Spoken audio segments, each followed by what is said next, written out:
പുതിയൊരു വീഡിയോ ആയിട്ടാണ് വന്നിരിക്കുന്നത്. നമ്മൾ കഴിഞ്ഞ വട്ടം ആനിമൽസിനെ കുറിച്ച് പഠിച്ചല്ലോ. അപ്പം നമ്മൾ പഠിച്ച ആനിമൽസിന്റെ ഒരു പുതിയ സെക്കൻഡ് പാർട്ടുമായിട്ടാണ് വന്നിരിക്കുന്നത്. Adaptation in animals. Adaptation in animals എന്ന് പറയുമ്പം അതിൽ പലതരം അഡാപ്റ്റേഷൻസ് ഉണ്ട്. അതിൽ മൈഗ്രേഷൻ ആണ് ഒരു ഇമ്പോർട്ടൻ്റ് അഡാപ്റ്റേഷൻ ആണ് മൈഗ്രേഷൻ. അപ്പോൾ നമുക്ക് മൈഗ്രേഷനെ കുറിച്ച് നോക്കാം. മൈഗ്രേഷൻ അപ്പോൾ എന്താണ് മൈഗ്രേഷൻ എന്ന് വെച്ചാൽ കുടിയേറുക, മലയാളത്തിൽ കുടിയേറുക. അപ്പം മൈഗ്രേഷൻ എന്താണെന്ന് നമുക്ക് നോക്കാം. Migration refers to a long distance movement of animals to escape unfavourable conditions. Migration എന്ന് വെച്ചാൽ എന്താണ്, ഇപ്പോൾ ഭയങ്കര തണുപ്പോ ഭയങ്കര ചൂടോ വരികയാണെങ്കിൽ ഒരു ആനിമലിന് അവിടെ നിൽക്കാൻ പറ്റില്ല എന്ന് വെച്ചാൽ അവർ വേറൊരു സ്ഥലത്തേക്ക് കുടിയേറിപ്പോവും. സൈബീരിയൻ ക്രെയിനിനെ പോലെ എന്താണ്, സൈബീരിയ തണുപ്പ് വരുമ്പോൾ ഇന്ത്യയിലോട്ട് കുടിയേറുന്ന പോലെ ഈ ആനിമൽസ് വേറെ സ്ഥലങ്ങളിലോട്ട് കുടിയേറുന്നതിനെയാണ് മൈഗ്രേഷൻ എന്ന് പറയുന്നത്.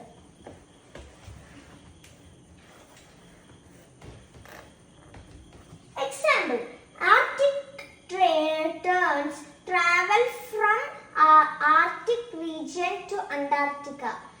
അതായത് ഈ ആർട്ടിക് ടേൺ എന്ന് പറയുന്ന പക്ഷി എന്താണ്, ആർട്ടിക് റീജിയനിൽ നിന്ന് അന്റാർട്ടിക്കയിലോട്ട് എന്താണ് പലായനം ചെയ്യും, മൈഗ്രേറ്റ് ചെയ്യും. അതാണ് ഏറ്റവും കൂടുതൽ, ഈ ലോകത്തിലെ ഏറ്റവും വലിയ മൈഗ്രേഷൻ ആണ് ആർട്ടിക് ടേൺസിൻ്റെത്.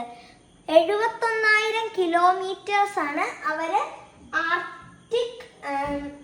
ആർട്ടിക് റീജിയനിൽ നിന്ന് അന്റാർട്ടിക്കയിലോട്ട് വരാനായിട്ട് എടുക്കുന്നത്. Second, humpback whales travels Antarctica to Australia. ഈ വെയിൽസ് ഈ സ്പെസിഫിക് ആയിട്ടുള്ള ഈ സ്പീഷീസിലുള്ള വെയിൽസ് അന്റാർട്ടിക്കയിൽ നിന്ന് ഓസ്ട്രേലിയയിലോട്ട് പോകും. 5000 കിലോമീറ്റർ സഞ്ചരിച്ച് അന്റാർട്ടിക്കയിൽ നിന്ന് ഓസ്ട്രേലിയയിലോട്ട് പോകും. ഇനി നമുക്ക് കുറച്ച് സാധാരണ മൈഗ്രേറ്റ് ചെയ്യുന്ന ജീവികളെ കാണാം. ലോക്കസ് എന്ന് പറയുന്ന, അതായത്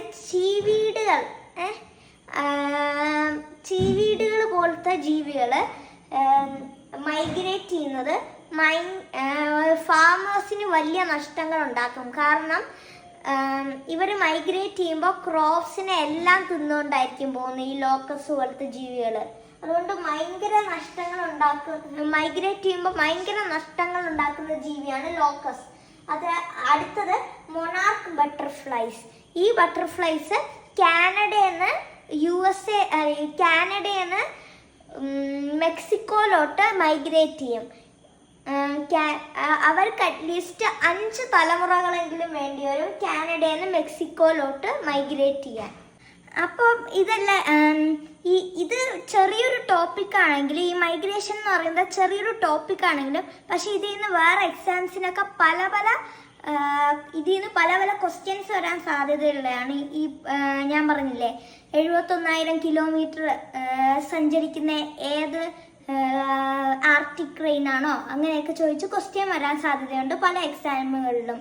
അപ്പം ഈ വീഡിയോ ഇഷ്ടപ്പെട്ടെങ്കിൽ ലൈക്ക്, ഷെയർ, സബ്സ്ക്രൈബ് ചെയ്യുക. ഞാനിനി ഇതിൻ്റെ അടുത്ത വീഡിയോ ആയിട്ട് വരാം. ബൈ.